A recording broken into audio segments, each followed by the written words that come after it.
Hi welcome to 10TV sports. This is Kiran. Mumbai Indians and Chennai super Kings ఈ మ్యాచ్లో first మనం మాట్లాడుకోవాల్సింది ముఖేష్ చౌదరి గురించి. ఒక 2 రోజుల ముందు వాళ్ళ అమ్మగారు చనిపోయారు. తను టీం నుంచి వెళ్ళిపోయి వాళ్ళ అమ్మగారిని చూసుకొని లాస్ట్ టైం తను మళ్ళీ రిటర్న్ వచ్చి టీంతో జాయిన్ అయ్యి మ్యాచ్ ఆడాడు. ఆడటమే కాదు, important wicket opener in form batsmen డికాక్ని అవుట్ చేశాడు.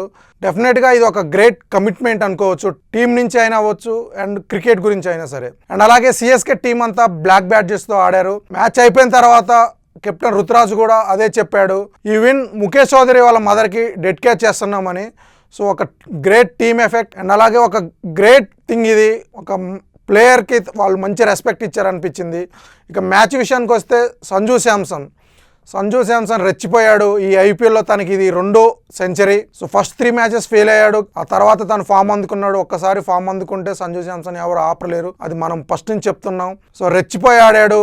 ఒకవైపు అందరూ ఎర్లీగా కెప్టెన్ రుతురాజ్ నుంచి దూబే కానించి బ్రేవిస్ అందరూ 1 by 1 సర్ఫరాజ్ ఖాన్ ఎర్లీగా చాలా తక్కువ స్కోర్లకు అవుట్ అవుతున్నా తను మాత్రానికి ఫస్ట్ బాల్ నుంచి లాస్ట్ బాల్ వరకు తను గ్రీజ్లో ఉండి సెంచరీ కొట్టి టీంకి 200+ రన్స్ ఇచ్చాడు. ముఖ్యంగా తను హార్దిక్ పాండ్యా మీద అయితే విరుచుకుపడ్డాడు అనిపించింది. హార్దిక్ పాండ్యా సంజు శాంసన్ దెబ్బకి మళ్ళీ ఇంకోసారి బౌలింగ్ కూడా వేయలేదు మ్యాచ్లో.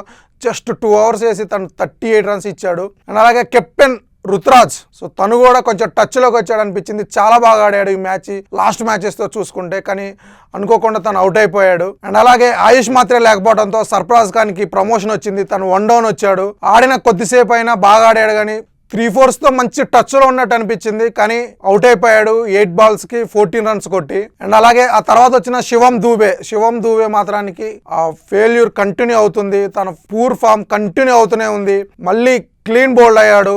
0 footwork తనదైతే. వరల్డ్ కప్ లో తను అద్భుతంగా ఆడాడు. ఈ సిఎస్కేకి ఈ సీజన్ లో చాలా ప్లస్ అవుతాడు అనుకుంటే తను చాలా మైనస్ అయ్యాడు. ప్రతి మ్యాచ్ ఫెయిల్ అవుతున్నాడు. అండ్ అలాగే మళ్ళీ టీంలోకి వచ్చాడు కార్తీక్ శర్మ. స్టార్టింగ్ 3 6లతో విరుచుకుపడ్డాడు. సో డెఫినెట్ గా కంబ్యాక్ కసి మీద ఆడుతున్నాడు అనుకున్నాం, కానీ తర్వాత చాలా స్లో అయ్యాడు. అండ్ అలాగే బ్రేవిస్ అవ్వచ్చు, ఓవర్టన్, వీళ్ళు చాలా క్విక్గా 200+ స్ట్రైక్ రేట్తో అద్భుతంగా ఫినిషింగ్ ఇచ్చారు. అండ్ లాస్ట్ ఓవర్లో సంజు శాంసన్ 6-4తో లాస్ట్ ఓవర్లో తను అద్భుతంగా సెంచరీ పూర్తి చేశాడు. ముంబై ఇండియన్స్ బౌలింగ్ చూసుకుంటే ఒక బుమ్రా, గజన్ఫర్ తప్ప అందరూ అట్టర్ ఫ్లాప్ అయ్యారు. ప్రతి ఒక్కళ్ళు 9+ రన్స్ ఇచ్చారు. ఇందాక చెప్పినట్టు హార్దిక్ పాండ్యా పవర్ ప్లేలో 2 hours వేసి 38 రన్స్ ఇచ్చాడు. తను మళ్ళీ ఇంకోసారి బౌలింగ్ కూడా వేయలేదు.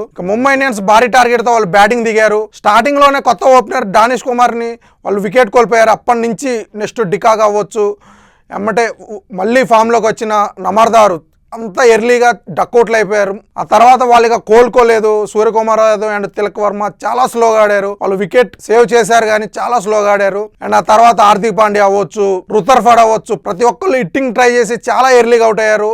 జస్ట్ 104 runsకి ఆల్ అవుట్ అయ్యారు. 106 runs తేడాతో ఓడిపోయారు. ముంబై ఇండియన్స్కి ఇది అతిపెద్ద లాస్ ఐపీఎల్ హిస్టరీలోనే. అండ్ అలాగే అటు సిఎస్కేకి ఐపీఎల్ హిస్టరీలోనే ఇది అతిపెద్ద విన్ రన్స్ పరంగా. ఇక అటు ముంబై ఇండియన్స్ ఈ సీజన్లో పూర్ ఫామ్ కంటిన్యూ అవుతుంది. రోహిత్ శర్మ లేకపోవడం ఆ టీంకి మైనస్. అండ్ అలాగే బౌలర్లు కూడా ఫామ్లో లేరు. అండ్ సిఎస్కే చూసుకుంటే స్టార్టింగ్ 3 matches ఓడిపోయింది, కానీ తర్వాత వాళ్ళు పుంజుకున్నారు. 4 matchల్లో 3 matches గెలిచారు. టేబుల్ లాస్ట్ పొజిషన్ నుంచి ఇప్పుడు 5th పొజిషన్కి వచ్చారు. చాలా బాగా పుంజుకుంటున్నారు. ఒక రుతురాజ్ అండ్ శివం దూబే కూడా పర్ఫెక్ట్గా ఆడితే ఆ టీంకి తిరిగి ఉండదు. చూద్దాం ముందు ఏమవుతుందో.